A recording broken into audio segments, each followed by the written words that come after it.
Thank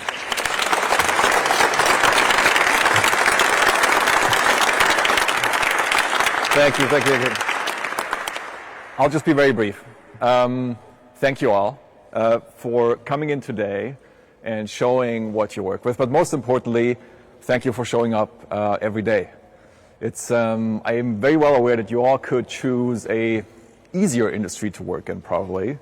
Something where you don't have to think about a really grim reality out there. And that is extremely important, I think. That all of you show up every day and do this is the only thing how we can navigate ourselves in this really difficult geopolitical landscape. Because if what our adversaries do trigger that we all come together, people who have not done much work in defense maybe before, together with the people who have been in defense all their lives, and jointly create innovation, speed, scalability, then I think we're actually very clearly winning this conflict. So thank you all for doing this. I really like to come here, and this has been just a year since we set up this facility. I really very much like to come here, not only to control and check on what Mike and the team are doing, but really also get my own motivation. I really come here for the kick of this is great. We're so happy to call the UK home. We're so happy to call Swindon home. And we're very much looking forward to continue to invest significantly here. Thank you all so much. And now, of course, Prime Minister, it's been a great honor to have you here today. We are very much looking forward to hearing your thoughts as well. Thank you so much for sharing your time with us today. Thank you. Thank you very much. And can I just start by thanking you for showing me around today, what you're doing, the capability that you've got here, the speed of development. And it's a real reminder for me, and I think for you, we've got a brilliant front line in our armed forces. We really do have such brilliant personnel serving every day, and we must always remember that, and the courage and determination that they bring to everything that they do.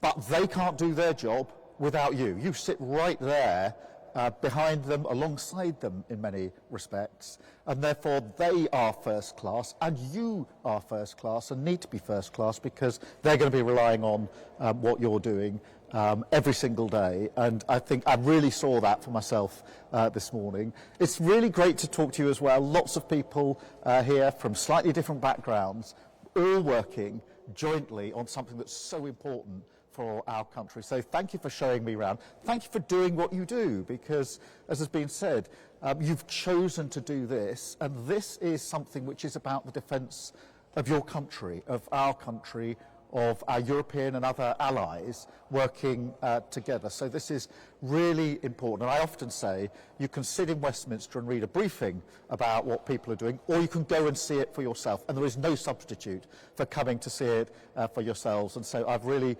learnt a lot from you this morning, and thank you very, very much. It reminds me of something that I hold fast to every single day as Prime Minister.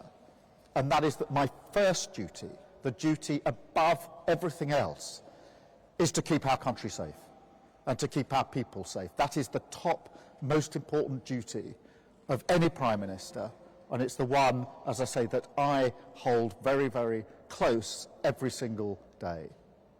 And it is particularly important at the moment, because it is no exaggeration to say that we're living in more dangerous and volatile times than at any time in my life or in your life. We're living through that now. The Chief of Defence Staff was out this morning on media, and he said in 35 years of service, that's his service, he's never known the world as dangerous as it is at the moment. It's worth just pausing on that to think how real that is, how close that is, and what responsibility it puts on all of us to make sure that we are ready for this dangerous and volatile world, and we have to be ready for it. Now, the causes of that are many across the world, but we are facing basically a war on two fronts. The ongoing war in Ukraine, now in its 5th year. And I do want to salute once again both the frontline and the civilians in Ukraine for the incredible courage and resilience they've shown in the face of Russian aggression now as I say, going into a 5th year, and you've seen some of the attacks only recently that have been, on civilian targets in Kyiv, amongst other things. So that is going on. Alongside that, we've got conflict in the Middle East, in Iran in particular, and the Strait of Hormuz is still closed. Now, all of that, both Ukraine and Iran, is having an impact back here in the United Kingdom. That is obvious to all of you. It's obvious to people across the country. You can see it, the economic impact it's had. The most obvious is energy prices, but it's not the only impact. When the Ukraine war started, energy prices went up. Now, because of the Iran crisis, energy prices have gone up. And everything else that follows from that has an impact on our resources, of course, because we put resource into Ukraine and capability into Ukraine, where we're doing incredible things with the Ukrainians, including some of what's going on in the collaboration that you're responsible for, and of course capability. And you will have seen that in the last few months we've deployed our armed forces in and around the Gulf states to defend them from attacks from Iran, and that means that our pilots were up in the sky within hours of the beginning of that conflict, taking out incoming that was aimed at civilians in the Gulf states, and of course our service personnel who are grounded there. Of course, that conflict is not just confined to the geography of Ukraine and the geography of the Middle East. It goes beyond that, because increasingly we're seeing state-backed attacks across our country and other countries.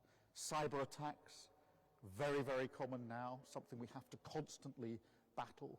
Incursions into our airspace, incursions into our waterways that we have to deal with, and the ever-present threat to our underwater facilities and capabilities, particularly the cables that are so vital to so many aspects of our life, including our economy. These are all ways in which we are drawn into these conflicts in a very, very real way. Now, we, the United Kingdom, have responded very strongly with sanctions, particularly in Iran and Ukraine, which are amongst the strongest in the world. Really meaningful sanctions that are having an impact. But they are sanctions that we do with our allies.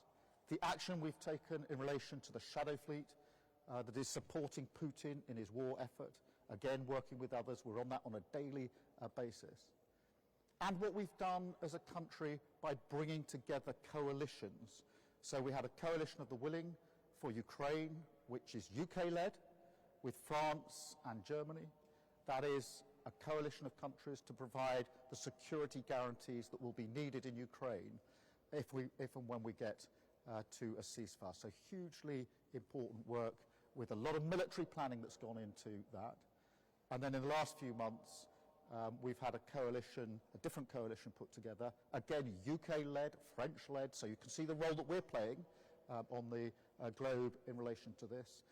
That coalition is aimed at giving reassurance for passage of vessels through the Strait of Hormuz as soon as it's safe for them to go through. Because in our discussions with those that operate the vessels, energy companies, bankers, insurers, etc., they want reassurance before they will go through that Strait of Hormuz, and it's our responsibility to put that capability there. And again, a lot of military planning has gone into that. So we are rising to the moment, but we have to ask ourselves what our priorities are for our country, and that's why I took the decision that we would increase defence spending to 2.6%.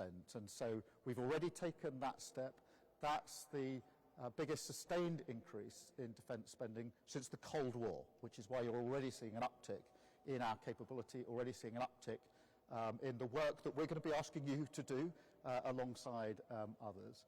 But we also need to be strategic about this, and therefore I commissioned a strategic defence review last year, and I asked them, will you tell me what capability we've got, what we need for now, and what we need for the future?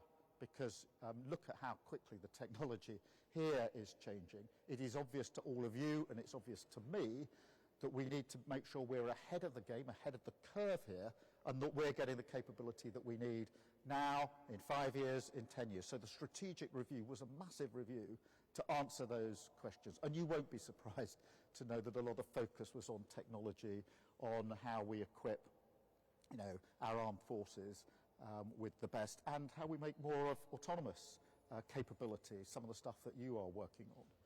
Now, in order to put that strategic review into effect, we've got a defence investment plan.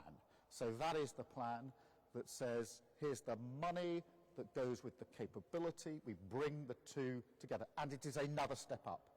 It is another increase in spending, but it is necessary. It's the right thing to do to defend our country. Now, we've been working on that defence investment plan for some time, very closely with our armed forces, as you would expect, because we need that interaction. What is the capability that you most need in what time period with the MOD, and actually across government, because this is a cross-government priority. And that will now be published before the Nato summit, which is in just a few weeks' time. A very important summit where countries across the world come together. NATO, of course, the single most effective military alliance the world has ever seen. And if you needed any reminder about the importance of this, it is our intelligence assessment and the assessment of other countries in NATO that there could be an attack by Russia on NATO as soon as 2030. So you can see the urgency and the priority that we're putting behind this. Now, that defence investment plan will be really important.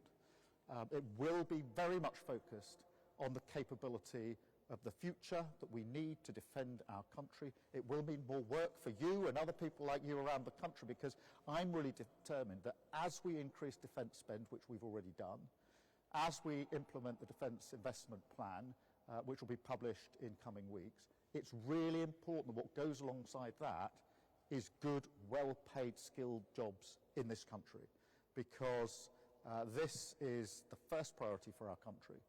But it needs to be felt in every community across the country. Every community needs to see the opportunity that is here in this for those good, well-paid jobs wherever they are. And with different capability, with different technology, the chances for those jobs to be in different places is enormous. And therefore, it will be conditional that this money, this capability, comes on the condition that those jobs across the country go with it. So that is coming in the next few weeks. You will keenly look at that plan, because you will see reflected in it some of what you are doing, and you will realise, as everybody will realise, that this is the single most important thing for our country. The most solemn duty of a Prime Minister, but also an opportunity for us to build on what we are, which is one of the leading countries when it comes to defence and security. I am proud that when there are coalitions put together to deal with Ukraine or Iran, it is the UK that is in a leading position. And you should be proud as well, because it is the reputation of our armed forces, the reputation of those that sit behind our armed forces, that's you and everybody else working in this sector, that gives us the ability to be in that leading position, shaping what is happening and defending our country. So thank you for letting me be here this morning. Thank you for showing me your capability. Thank you for reminding me with the flag over there of the vital link in defending Ukraine and the way in which we're working there. This is about the single most important thing in our country, and that is defence and security of our country and everybody within our country. And as I say, every single day I remind myself that that is my first priority, the first priority of my government. Thank you very much for listening. Thank you for showing me around. I'm going to come and have a more of a chat with you now. Thank you.